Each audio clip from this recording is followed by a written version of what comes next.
Hello, everybody. Today we are with Nick Usborne. He's going to talk to us about something that is very new to me, really, chatbots. So I think today, normally I come into this and I have a lot of opinions on the thing that we're talking about because I feel like I know a little bit of something about copywriting and marketing. But yeah, the chatbot thing is new to me, but I know just enough.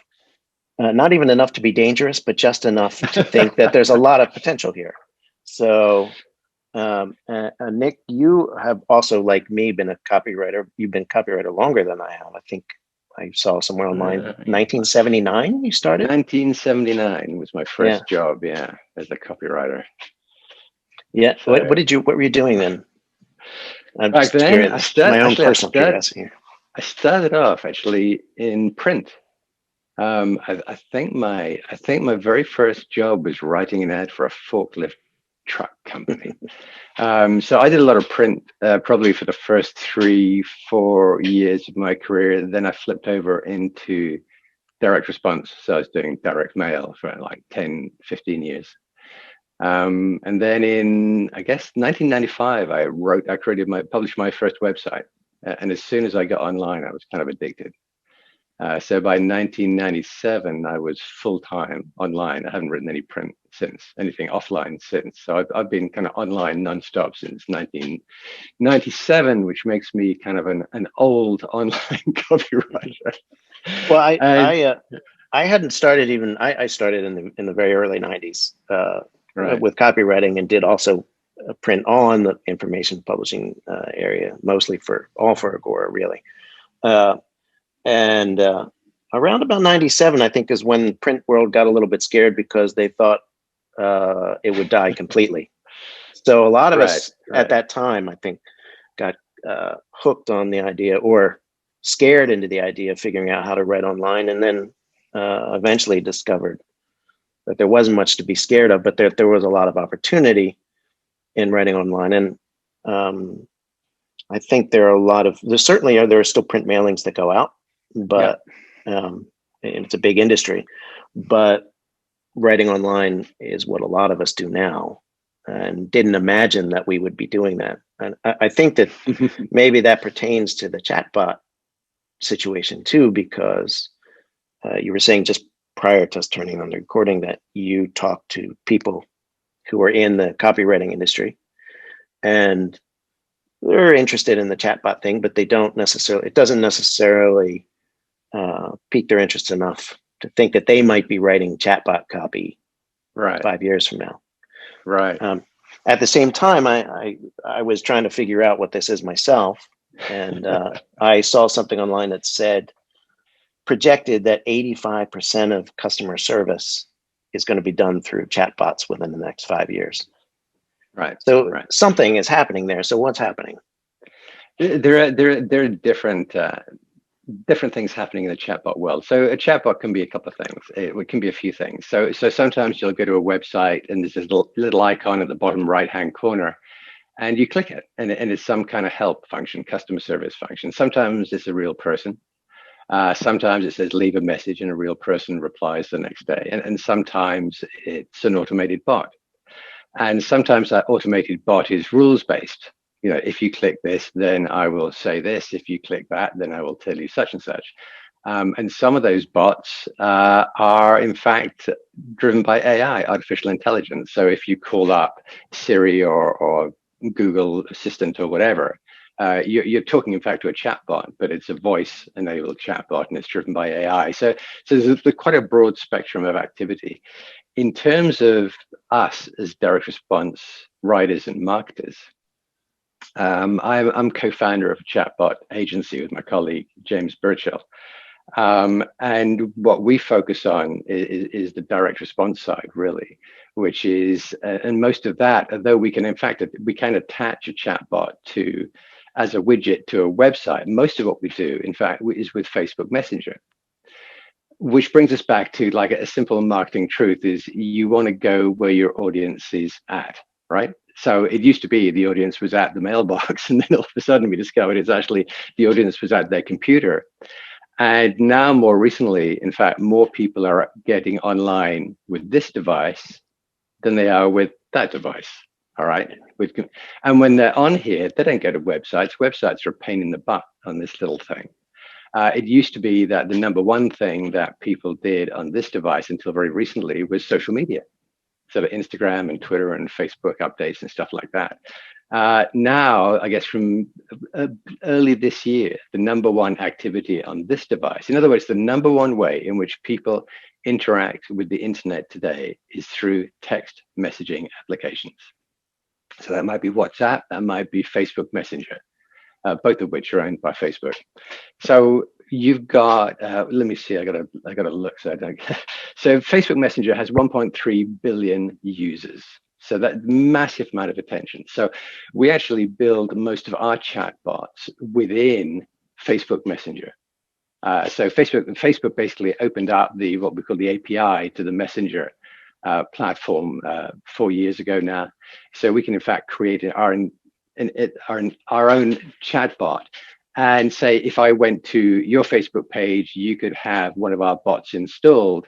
And if someone decided to engage with that bot, it's going to say, oh, hi, Nick, or hi, John, or hi, Susan, or whatever. And you're going to get into a conversation, and you're going to have, as with any marketing, you are going to have some kind of outcome you're looking for. But this is what's remarkable to me as a direct marketer. So typically in direct marketing, very often we're doing things like we'll run a Facebook ad and we'll drive people through to a landing page. And on the landing page, we'll collect their email address in exchange for some download, some freebie, and that'll kick off. This is the classic sales funnel, online sales funnel, right? It'll kick off email number one, and then the next day email number two, and then the next day email number three, right. And then the last chance, and then the last. So you have this kind of multi-channel, multi-engagement, and as we know as marketers, as soon as you are moving people from channel to channel, you start losing dramatic numbers in between. The conversion rate is never massive, but also every time there is a gap in time, like between now and tomorrow and the next day and the next time, you lose conversion. So one of the things with chatbots is when we market something through chat on this device, it is single platform. It is just here in chat. It is single session. So if I'm working with you and you want me to sell your program or whatever, someone starts engaging with the bot we create for you here. They swipe down, they make choices, we ask them questions, we get into conversation with them, like chat. It's just like texting. And we go through, and then we get to the shopping cart. The shopping cart is built within the text. And they say, yeah, I want to buy. So single platform, single session, no distraction, no waiting for tomorrow, no waiting for last chance.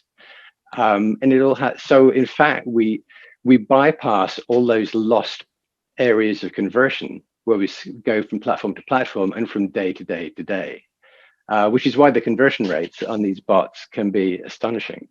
Do you want me to give you an example, like a more concrete example? I do. Well, this is I want to. I definitely want an example. I think the thing where I find myself sometimes when I'm addressing things like and even terminology, chatbots and things like that, it sounds just familiar enough that I would be embarrassed to ask exactly what it means, but not enough that I can deduce exactly how it works. So I think an example would be helpful to walk through it, where we think about it. And I'll just say what I understand of it so far, and I think maybe you can clarify some of that in your example too. So here being playing the uninitiated person, maybe a marketer, maybe a customer, you come to a website. You imagine whatever website that might be. Down in the bottom of the corner is a little thing that says chat with us, right? And then they click on that. That might be powered by Facebook Messenger or powered by some other software that's built into the website. If it's on your website, it won't be powered by Facebook Messenger. If you're on the company's Facebook page, then you can engage with our equivalent of that Facebook Messenger bot. If it's on your website, this is in a standalone widget, which can behave in exactly the same way, but it's nothing when it's on your site, it's nothing to do with Facebook. Okay. I thought I had seen one that said via Facebook Messenger or something like that in the chatbot. Okay. Maybe on a different site. Okay, but Right. so either way, it's a chat interface, like I'm familiar with speaking Yeah. with customer service. And when I go in there, it's going to say, tell me, it's invariably going to say, I'm a chatbot, right? Right. It's not going to try and Right. fool me into being a person. I have a Right. question about that later, which I hope I remember to ask.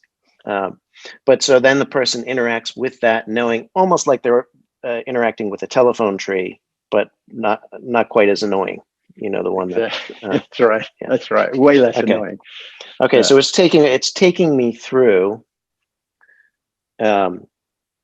The analogy that I thought that might be helpful is when somebody sees those flow charts. Usually they're joking flow charts, but if it says, should I vote for Biden or Trump? And then depending on the bias of whoever wrote the flow chart, it's going to have quippy answers on one side or the other. And it's a yes, no here. And the yes sends you one way, the no sends you another way. Then it sends you down. And then there's a yes, no here. And it eventually takes you to some conclusion at the bottom. Right. So the behind the scenes, a chatbot is that flow chart, right? It's taking us through yes, no, or other questions, except it's a little smarter than yes, no, because it can read what I say. Yes. Okay. Well, it depends. It can be completely rules based. So let's say I'm trying to sell you one of my copywriting programs, and I said, "Oh, hey, John." I said, "Well, let me ask you a quick question. Are you just starting out, or do you have some experience as a copywriter, or are you really experienced?" And like you say, you're going to then tap or click on your if you're on your computer, you'll either click, or on this thing you'll tap and say, "Hey, I'm an expert," and then that will take you down the expert pathway, part of that decision tree. So I'll say, "Hey, well, that's cool, John. Glad to hear it. So you probably already understand blah blah blah blah blah. So in which areas do you want to learn more? Email, whatever, YouTube videos, chatbot marketing." And you say, "Chatbot marketing, I want to learn more about that." So again, we've got another part of the tree. So as a copywriter, this is super weird because I'm not writing long form. I'm not writing it. I'm writing texts, like really short text entries. And I'm always making sure I'm in conversation with you. I never go on and on and on. I'm always just doing a little bit. Then I'm coming back and saying, "Hey, John." I'm not always going to say, "Hey, John," but I'm going to keep conversing because I want you to lead the conversation. I want you to make the choices, I want you to feel that you're in control of this interaction. And what I'm doing there, because I don't actually use sales language. We're achieving incredible results. I don't use sales language. What I do is I interact with you in such a way that you feel that you're in control and you lead me, you lead yourself to that final conclusion of, "Well, yeah, you're right. I do want this." So it's not only a different platform, it's a very, very different way of looking at marketing. It's a very, very different way of selling, because I'm literally allowing you to choose, keep choosing, moving your way forward. And what happens is for you, it's a far, far better experience, because if I'm writing you a long form sales letter, like I'm really fighting against the tide, like because I don't really know who you are, and I'm trying to be really persuasive and trying to use every trick in the book to keep you engaged, and you have no input. You can't tell me if I'm going wrong in my sales letter, if that part interests you or not. Like I'm really struggling as a copywriter, which is why we tend to have pretty low conversion rates. If I throw all that away and then a chatbot, I say, "John, you tell me, which of these is your priority? What's most important to you right now? Is it this one, or this one?" And you choose. And we keep moving down. It's your decision tree. It's your conversation. You're the leader. You're the boss. So when I do finally say, "You know what? It sounds like this might be a good fit," and you're like, "Well, yeah, absolutely," because you brought yourself to that choice. So that is one of the underlying superpowers of this thing. It's not a sales platform in the traditional sense. It's a conversational platform. Well, I've often said in teaching, we've done the teaching things from the stage in Del Rey at the boot camps, and I know you have lots of courses and things, and I know you have a course on conversational copywriting, right? To which I've explained to people that usually when you're trying to sell something to somebody, it's about thinking about that process as a conversation. How would you approach somebody who knows you? How would you approach somebody differently if they didn't know you? What cues would you look to? What would you try to speak to when you're writing to that person? And often when you're writing a long piece of copy, that's an exercise in trying to anticipate both sides of the conversation, or the other side of the conversation, as you provide your own side of the conversation. So you're constantly answering that person's questions all the way through. But of course, the downside of that is you've got no feedback. So while you're up there on a stage giving a speech, you can see if people are nodding off. You can see if somebody laughs at something. Yes. While you're doing a face-to-face conversation, you can ask a question, you can get an answer, you can change the path according to the answer. Yes. But so you're saying that in the chatbot, that was what I was wondering. So the opportunity for, before I understood exactly how they can be used and things like that, because with all new innovations, figuring out how to use them is something that comes later. Like the cool factor is there, right? Then how do you apply it? With the chatbot thing, I was thinking, well, for a copywriter, is the opportunity for the copywriter to write the clever questions and write the things about it, figure out how to phrase those questions as you go, or build the decision. But then I realized, you can tell me, I know I'm talking a lot about your expertise, but right. But then I realized there that I think it seems to me like the opportunity is not in necessarily figuring out what to write in the questions, but figuring out kind of what exists between the questions. You know what I mean? It's kind of an anticipation thing. So, and it's what you're alluding to is, in fact, where are we? Conversational design. All right. So this is something that's actually come out of people like Google and Amazon when they're trying to figure out how on earth Siri should hold a conversation with a human. So a lot of this is a whole new area of study, conversational design.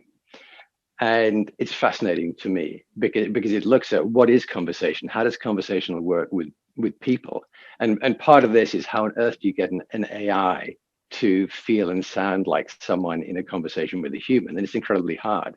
But this also speaks to what you were saying is part of a copywriter's job with the chatbot is conversational design. How do I design this conversation so that I can give John the sense that he is choosing his own adventure. You know, the books where you used to choose your own adventure. That's what we're doing here. Well, there's old adventure programs used to be. Right. So I'm letting you take the lead, but at the same time, I do want that conversation to end up with the sale. I want to as a marketer, I want to maximize the number of sales. So conversational design is central to this, and it becomes a kind of subset skill for online copywriters. And everything you're saying, like, I completely agree with about the, as a copywriter, you do try to visualize the person you're writing to, and you do try to anticipate. But with traditional media, you can only do that so much, right? You've got there's some guesswork there, and you know that a lot of the time you're going to be wrong, and you just don't know when it's wrong, and it's going to be wrong for different people at different points in your sales pitch. Shall I talk about a particular example so people can see kind of a bit more concretely? So. And it's like a really obvious example, and we have some mutual friends where my colleague and I are doing a project for them, would be kind of lead generation, and in fact getting people to sign up for a simple entry level subscription, just to land someone as a customer. But the figures that I have at the moment, because we're running it for a different client, I will explain it because it's a little bit different, and I find it super interesting because it's different. So our client is a restaurant from California, and like every other restaurant in California, they were shut down. Disaster for them. But this particular restaurant is called Sereno's. They have their own house brand of Bloody Mary mix, which they have behind the bar. So they make it and they bottle it and they sell it in their locations. So people have a Bloody Mary and they have Bloody Mary Wednesdays and stuff. People come pouring in and they love this mix, but they can't sell it. So they approached a mutual friend a friend of theirs who's a friend of mine, and said, "Hey, how can we sell this stuff online?" So this guy Keith comes to me and says, "Can you do this with a bot?" And I said, "Well, we can give it a shot." So now we have the Sereno's Restaurant Facebook page. My colleague James Burchell and I created the bot. along with Keith, and it's been quite a process because it's all this conversational design, trying to figure out how all this should work. And basically now we have an ad that leads people into the bot. So a Facebook ad comes up, and it's saying, "Hey, engage with the bot." And you get into the bot, and it says, "Hey, it's tough times. The restaurants are closed, but we want to, like, as a gesture, we're going to open up our 3-generation kind of family restaurant recipe book, and we're going to share some of our best recipes with you."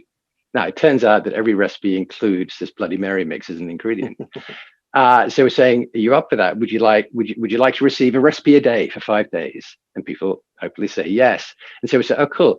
And then we say, and this is delightful. So we say, because we want their email address, right?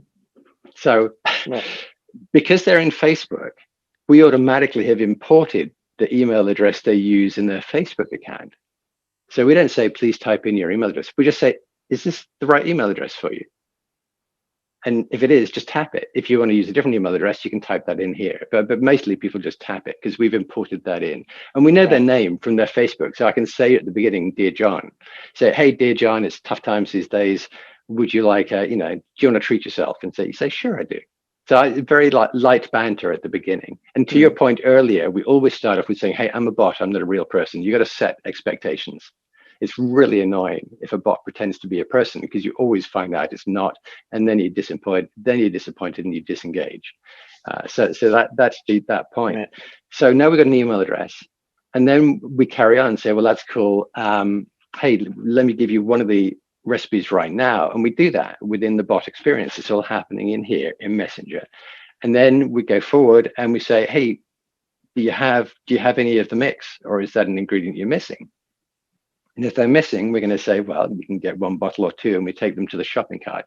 I'll send you the link to the Facebook page so anyone listening to this can actually go and experience the full. They can just get started with the chatbot, and work their way through this whole thing, and they'll see everything you're talking about, the decision trees, the yes, no. But what I want to just share with you is some of the numbers, because for direct response copywriters, I think this would be interesting. So when we show them the ad and we say, "Hey, would you like to chat with our chatbot?" We are getting from the ad to the chatbot, and we're it's somewhere between 80 and 90% conversion rate. Wow. So this is like an open rate. All right, this is like an open rate. So in an email, if you're proud of a 20% open rate, this is our experience of it's around between 80 and 85% open rate. That is not untypical for a chatbot open rate. All right, so you're getting way more of your audience actually engaging. Right, so wait, before you do that, so just so I understand. So here's the Facebook page for the restaurant, right? And people are already coming to see the Facebook page of the restaurant, or you have the ad. You have the ad somewhere else in a stream that just appears in somebody's Facebook. The ads. Stream. That's right. That's right.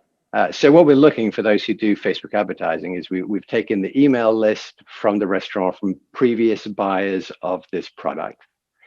We imported it into Facebook and said, "Facebook, please give us a lookalike list." All right, people like this to aim the ad at. So this ad will appear in your Facebook. It might appear in your Facebook feed or my Facebook feed if Facebook thinks we're a good match. So no, they don't have to go to, in fact, Serena's Facebook page. They can access it. If I'm somebody that's talked about Bloody Marys, gone to bar sites, right. Cetera, Facebook will probably identify you as a likely prospect. So first of all, Facebook's doing its magic in the background, and then we're converting 85% through into the conversation. And then as we get into the conversation, like I said, at some point, I'm going to ask you for your email address. So the conversion of all the users coming in to me getting your email address is 37%. No. Which again is pretty good, right? Yeah. Very good. So I'm getting 37% of email address confirmed from people coming in. My cost of acquisition of this prospect, and I have this prospect with an email address, the cost of acquisition is about 5 cents. Wow. All right, and now I'm building an email list at 5 cents a name, which is nuts. It's nuts, right? Now, so at this stage, so the person has clicked on the ad, they go to the messenger bot, right? The chatbot, right? And the chatbot talks in a conversational way. Yeah, just Introduces me to the just as idea if you were texting, just as if you were texting. Yeah.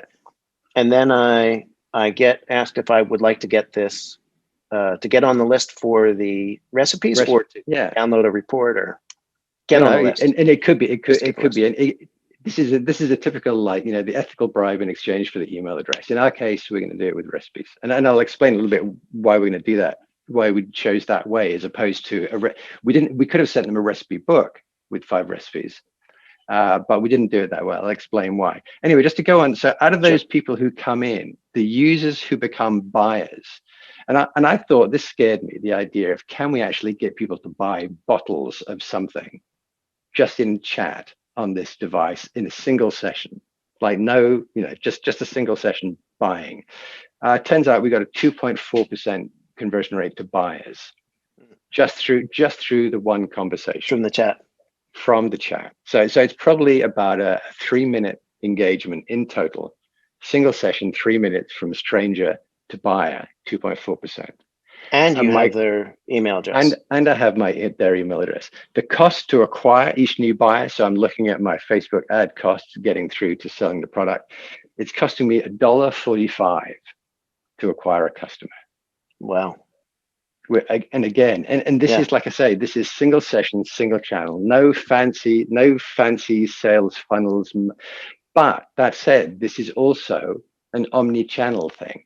So we're also we ask for the email address primarily, but we're also asking for their SMS number, their phone number, so we can message them via SMS. And we do that because Facebook has some very tight rules in place, so that you don't spam people through Messenger. Right.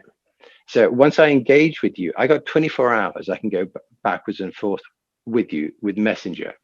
After 24 hours, I can't. I have to re-engage you through an ad, through a post, through something. I cannot just, it's not like once I got your email address, I can send you emails every day forever.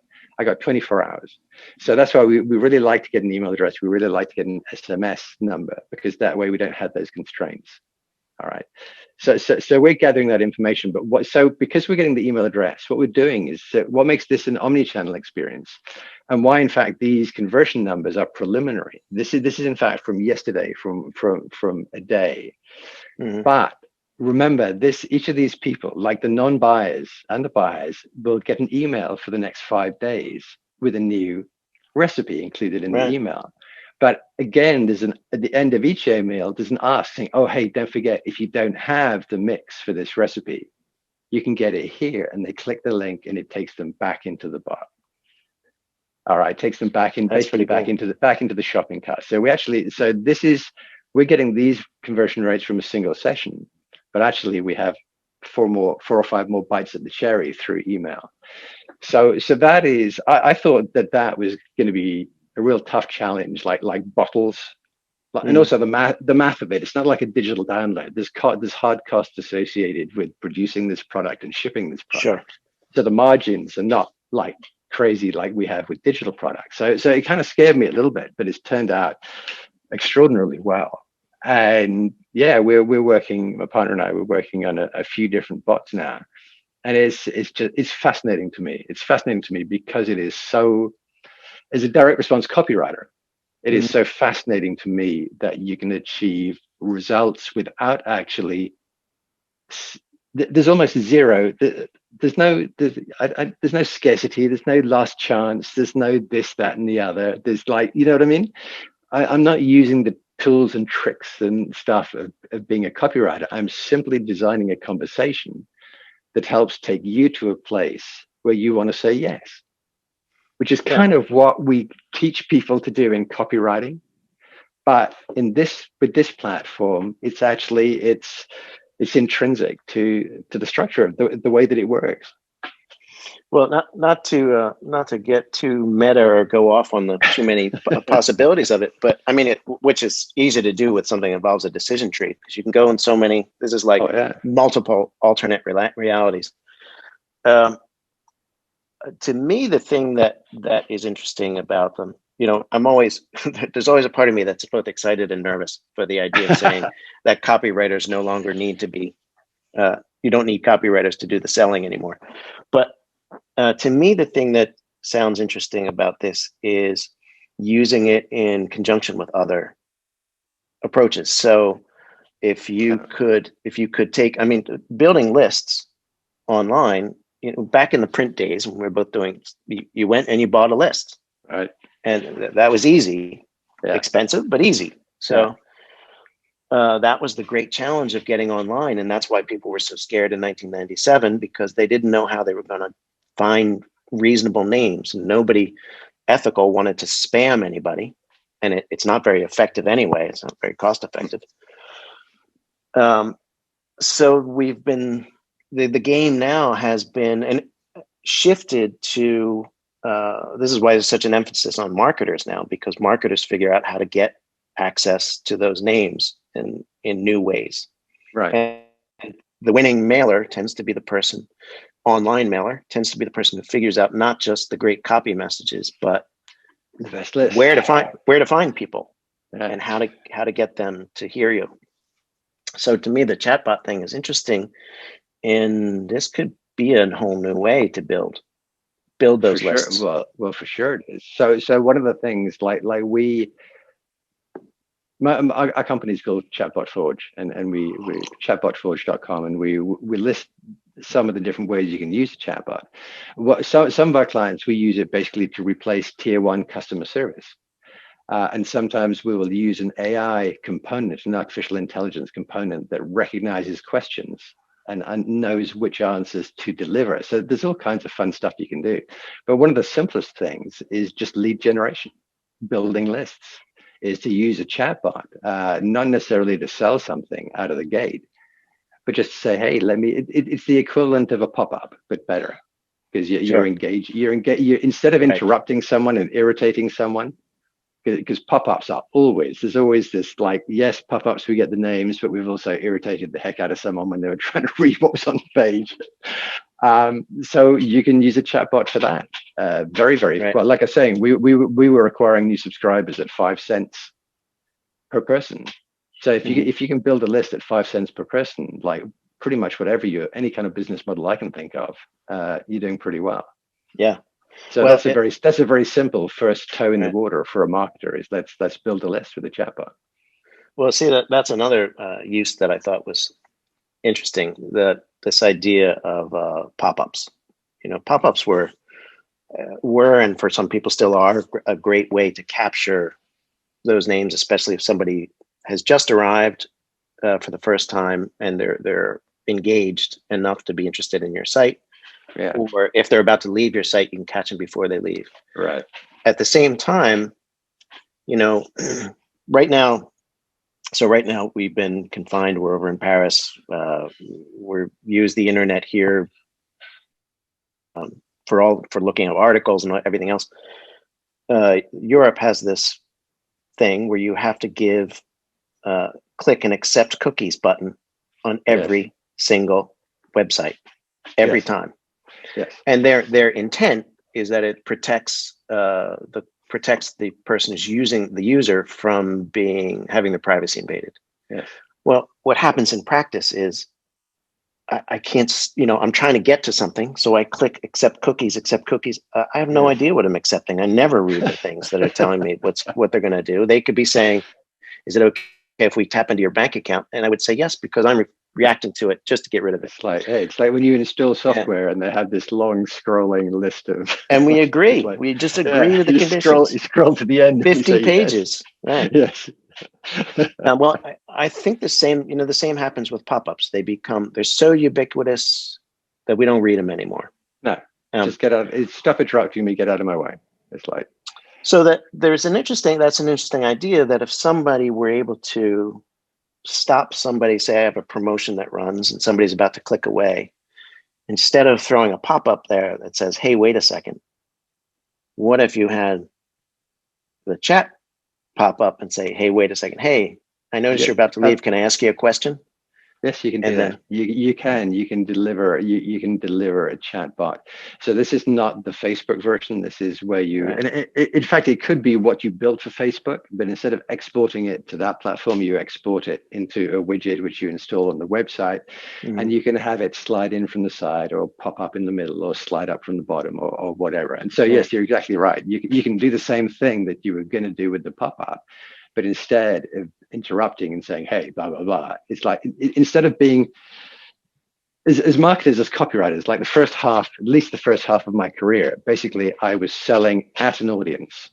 Like, here's my skill set. I'm going to use these words and techniques at you, and I'm going to persuade and push you into doing something, the thing I want you to do, which works, a tiny percentage of the time.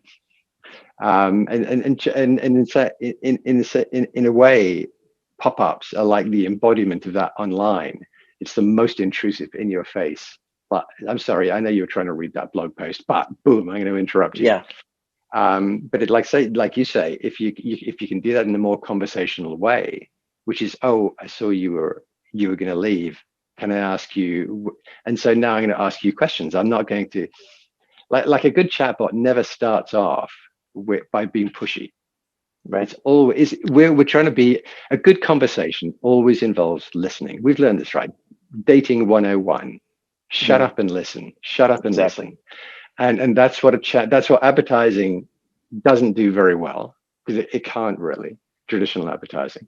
It's what a good chatbot script does really well. It shuts up and listens. Yeah. So my my interaction, as my script, my side of the conversation is very mellow and soft and listening in its tone early on in the conversation. I'm simply drawing you in. I want to know more about you. I want to know what you want, what's important to you, where you're at, what you're looking for. And then when I know that, once you've chosen the route forward, then I can raise my voice a little bit and say, hey, if that's you, then absolutely we have something. But also, by the same token, like we're writing another script at the moment for a company where we say, hey, if this isn't you, then hey, no worries. Just like, and we actually deliberately give people the option to leave the conversation if they want to, but we don't try to force people into it. It's like, hey, if there's nothing here for you, then have a great day. And by the way, if you want to grab the free download anyway, take it. But so people always feel free to, anyway, I'm repeating myself, but I just get really excited by this realization as a copywriter that actually, just by being a better conversationalist within text, I can achieve conversion rates and numbers that I could never do when I was trying harder with my copywriting skills. Yeah.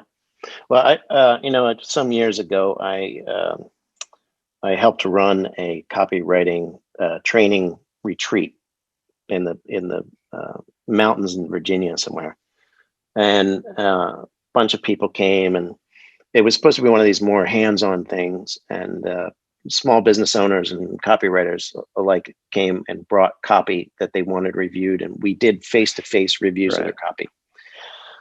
One of the people that I was linked up with to review some of their copy, each person got like an hour introductory thing where we sat at a table and just the two of us looked at something. Okay. He put something down on the table, and I read it, and I looked up and I said, to be honest, I'm reading this and this is very good copy. I could offer you comments on it, but I think I would only do that so you felt like I was offering comments on it and suggestions about how to change it. It's perfect, I think. Has it ever been used? And he said, well, yeah, I've used it to launch my business.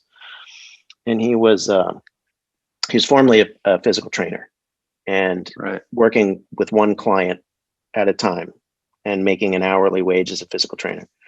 And he decided he didn't want to do it that way anymore because it was just too much of a hard slog to make a buck. So he put together a course on how to have a flat stomach. And that was something I think anybody who was using the internet around the mid-aughts must have seen this ad online because it was everywhere. Right. And I said, I knew I recognized this because I've seen that ad online and it's done pretty well. And he said, yeah, I went from making, whatever he made, $50 an hour, to last year I did 6 million, and he's by himself. Wow. And I said, well, that's fantastic. I said, well, have you tested anything? Do you have any testing ideas? Do you want to talk about those? And he said, well, I'm testing something right now that seems to be very successful. And all it is that before, where I had the ads that went to, do you want to, you want a flat stomach and know how to get a flat stomach in 30 days or something like that. Instead, I changed it. So if you're a man, click here. If you're a woman, click here on that thing. So he just added one level of a decision tree. Right. And then the ad copy was almost exactly the same, except written for a man on one page and for a woman on the other page. And he said that had given an enormous, I don't remember the number, but an enormous boost, because he was able to segment the desires of have the person actually segment their own desire by picking one side or the other. I imagine that's like a remedial example of what the chatbot is capable of doing. And it's like, actually, it's funny you should say that, because I just published a post earlier this week, talking generally for copywriters, is like, always talk to a person and never to a group. I get very irritated when I get emails saying you are one of our loyal customers, because for two reasons. One, I don't want to be part of a group. I want you to write to me as an individual. And secondly, don't call me loyal. I'm not a puppy. Like, it's when you call me a loyal customer, it's like you possess me in some way. You know what I mean? So I'm in this group. I don't want to be in a group. I want you to write to me as if I'm the only person you're talking to in the whole world. I want it to feel that way. And that speaks to this example you just gave. That simple thing of, are you male, are you female? Is now you're talking to me, not individually, but at least you're talking to me as a man or as a woman. I get a sense you're talking to me. And like you say, that's sort of chatbots, like superpower, that sense that I'm absolutely listening to you, John, and I'm giving you every opportunity to tell me what you want, what's important to you, and what you want from what you might want from me right now. And so absolutely you get this sense that it's all about you. And that's incredibly powerful from a sales point of view. Yeah, it makes me wonder how far this is going to go in the future. Like, are we going to be writing, instead of writing one long letter, are we going to be writing segments of letters depending on how, I think people are doing it already, really, depending on how they answer those questions. So you take the preliminary quiz, somebody asks you, somebody walks you through a decision tree, and by the time you're done, you've given a certain path of answers. Right. And now you're delivered a pitch, via that captured email or via a series of emails or whatever, that's tailored to your needs. After one is, and another person gets an entirely different pitch. Right. So right. It could be very interesting. Choose your own adventure. Well, it is, and it's also, it's like, I remember back in the 90s, people were writing about one-to-one marketing, which it never was. It wasn't even possible back in the 90s. And this is definitely one step closer. It's never one-to-one, but this is getting much closer to the prospect feeling that they are being heard, that this is their conversation. I think the hardest part for me as a copywriter was to step away and not want to keep jumping in and be persuasive. Right. Go ahead. No, okay. I have one more question I wanted to ask you about. One of the things that I saw when I was looking online about chatbots, how they work and things, was the stuff about Google's Mina. Do you know what Mina is? So Mina is their like super advanced AI. They're trying to create something that's we actually use Google's dialogue flow as the AI in some of our bots. But Mina is probably more in this, could be like the voice end, I would imagine. Right. I think they're trying to get to the level of where you're not aware that you're talking to a chatbot. This is like passing the Turing test. That seems impossible to me. It's really tricky, and that's why we don't put a lot of emphasis, like in our business, on if you get into a conversation with Siri or with Google Assistant or Cortana or Alexa, there's billions of dollars worth of funding and research that went into those AIs. But you know what? Once you're 3 questions in, as soon as you think, oh my goodness, this is like a real conversation, you'll ask a question and they'll blow it. Because it turns out the conversation between humans is incredibly nuanced. Sure. Like I could say, if a stranger came up to you and said something rude to your face, you'd be offended. If you and I were at a bar in Delray and we both had a couple of drinks and we've known each other for the last 10 years, and I say that exact same expression to you, you could laugh because of the context, right? So humans like understand context and cultural, conversations. Like, hey, we see it in North America now, we see it in across Europe now, kind of politically, socially, culturally. Your cultural context has a big impact on conversation. How on earth is an AI going to figure that out? Like the cultural context, the where you live, who your friends are, what you believe, things like that, and whether you're in a good mood, whether you're being sarcastic, whether you're conversation is so nuanced, and as humans, we're incredibly good at it because we were born to it. As babies, we're listening, we're learning. What we do is actually incredibly intuitive, incredibly complicated. So that's why the promise of AI is a bit like the promise of self-driving cars. It's like, it's going to be next year. Actually, no, it's probably going to be 20 years. Right. And it's probably the same with Mira and all of these others is that it'll come, but I don't see it coming for quite a ways. I know people involved in that end and they love it, but they also get frustrated with it because it's always slightly beyond their grasp. That's what I think it is. It's like the idea of perpetually dividing the distance between 2 points. You never by half, you can always make it smaller, but you'll never get there. You never ever get there. I think it will get better and better and better, and we'll be shocked at how much better it is in 5 years, 10 years. But it will never be the replacement. And in fact, people who I mean, the worst thing in the world is where something goes wrong and you have to get on the phone for customer service. I mean, it's going to be a nightmare. So even an imperfect AI, so long as it's better than getting on the phone and waiting 30 minutes, listening to awful music, waiting for someone who probably can't answer your question, so long as it's better than that, we'll give it a try. And it is, a lot of the time, it is better than that already, which is why we come across it. I think that you started out by talking about how many billions of Messenger, 1 point something billion Facebook Messenger users and things like that. And as you were saying that, I was thinking about this difference. Yes, we like to text when we're texting with a person, but when we're texting with a device, we know the relationship is going to be different. But I can see that. We have Siri all over the place here. I don't dare say the magic phrase because she's going to pipe in and start talking. I know. But I'm literally at the table where I'm sitting. I have 3 devices that will answer me, and I've got a HomePod behind me that'll answer me. And in the beginning, I was a bit shy about talking out loud to the device. Right. But now if I need a timer, if I want to know if I need a coat and things like that, I talk to it. I'm fine with it. I think in the chat scenario, one of the things, I'm not somebody who likes to talk on the phone a lot. So sometimes if I want to find something out, I'll text somebody. Right. Because I want to avoid a long phone call. Sure. I do. And if I want a customer service answer, I'll go and I'll use the chat service rather than call somebody because I feel like I don't have to pay my full attention to them. I can cut it short and it's not rude. Okay. So you're I now think that you're those more impulses in control. are changing. Yeah, you're more in control of the conversation. Yeah.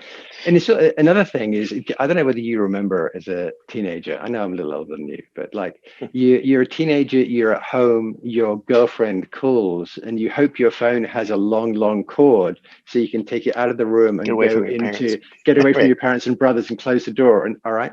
So it's like my daughter's 21 and like in terms of voice, I've said to her, well, wouldn't you rather use like voice? Because she's always texting her friends, and she looked at me like, "You stupid." No, she's too nice to say that. She didn't say that, but it was like, "Are you kidding? Why? I want the privacy of just texting." Right. With her nimble little thumbs that are more nimble than mine will ever be, because she is like born to it. It's native to her, texting. She's definitely her. I mean, she'll be in a room, There's a TV on the wall. There's an open MacBook on the table in front of her, and she's actually sitting cross-legged on the sofa, and it's 100% this thing. The TV is not on. She only uses her laptop for work, but her life is here. Yeah. You don't have to tell me. We have a 16 and a 14-year-old. There you go. I text them from the kitchen. Are they already? Yeah. Oh my goodness! I know it's crazy. Wow. They're so little. Wow. But they're 100%. Multiple chat apps for different groups of friends, and the texting is what they do. Yeah. I should let you go, but I want to. Okay, just to sum this up. So the idea of the chatbot, to what you're saying about it, is the idea that you can get the customer to control their own path, their own conversation. They can sell themselves effectively because they're answering those questions. Yeah. And then of course, you are actually creating some boundaries here because you create the questions. Right. So they get a sense of control, but in fact, there's a corral here, right? They're not completely. They can't take the conversation off in directions that we haven't anticipated or designed for. Right. So they're in your shop. You control the the boundary. That's right. And to me, as a copywriter, I think maybe to marketers and things like this, the thing that I think is interesting in addition to that is there actually are a lot of applications to this beyond just customer service. I think it's very interesting to explore the chatbot idea for getting leads, getting names, for customer retention. I think it's good, or for loyalty. Hey, we could talk another half an hour about loyalty programs, chatbot-based loyalty programs. Huge. We could talk another 20 minutes about loyalty programs and chatbots. So in terms of retention, absolutely. And even getting, because of the cost of getting names these days, you've really got to kind of bump up the cart values of things that you sell. Right. So you get on an offer page and incorporate a chatbot. I think you could really do something with that to bump up the value of an offer, or to upsell them, to get them to go all the way up that chain or down the funnel, however you want to say it, so that they're going to buy the additional, the additional back end products and things like that. There's a lot of opportunity there. Yeah, and then of course you can integrate it into your existing funnels, because like I say, you can then like bots will integrate. They integrate into shopping carts, they integrate into loyalty programs, they also integrate into Infusionsoft, ConvertKit, whatever automation system you're using. So you can like the bot from my own personal site. People can sign up for the email through there, and it takes them straight into my ConvertKit account, where they're tagged as having come from the chatbot. So I have a whole separate segment of my list that came from the chatbot, and I know that, so I can address them accordingly. So it does integrate into existing marketing platforms as well. So I know that I'm a pretty techie person myself, and to me, seems like there are lots of moving parts here. So there's much more to explore on this. I know you've done a course about chatbots, I think, right? Is that right? Yes. That's through AWAI. Yeah. We did it the first time. We did it a few months ago, and I was so nervous because no one's ever. There's lots of technical courses and programs on chatbot creation. Right. This, as far as I know, was the very first program ever anywhere that was integrating copywriting into conversation design and chatbot creation. I don't think anyone else has done that yet. I was so nervous because there's some technical learning curves, right? You got to figure some stuff out, and there are some. In particular, there's a prototyping tool that I wanted people to use to kind of build out a prototype of a chatbot experience from beginning to end. And I was so scared that people would find that leap, that copywriters would be overwhelmed by the kind of technical side of doing that. And I was so wrong. People loved it. Yeah. It was amazing to see, because it's all new. It's super exciting. It's like, I'm stunned by a lot of the copywriters now and marketers where they know a lot of the tools and the technical aspects that, there's a lot of catching up I feel like I need to do. But okay, so there's that. And I think I should post a link for that, point. There's nothing down below right now, but there will be hopefully when I post this. Oh, and I'll send you the link to that, to the Serenos, the Bloody Mary mix chatbot, so people can try that out. Do that too, and if you could, a link to Chatbot Forge. Chatbotforge.com. Yeah, sure. Yeah, and if anyone wants to email me, they can email me at nick@chatbotforge.com. Okay. So and I'll get that. I'll post that too, so people can go to it. All right. Nick, thank you very much. That's a lot of interesting stuff. I think it's an area that a lot of people don't know a lot about right now, but that they will be paying attention to, because it seems like there's a lot of opportunity.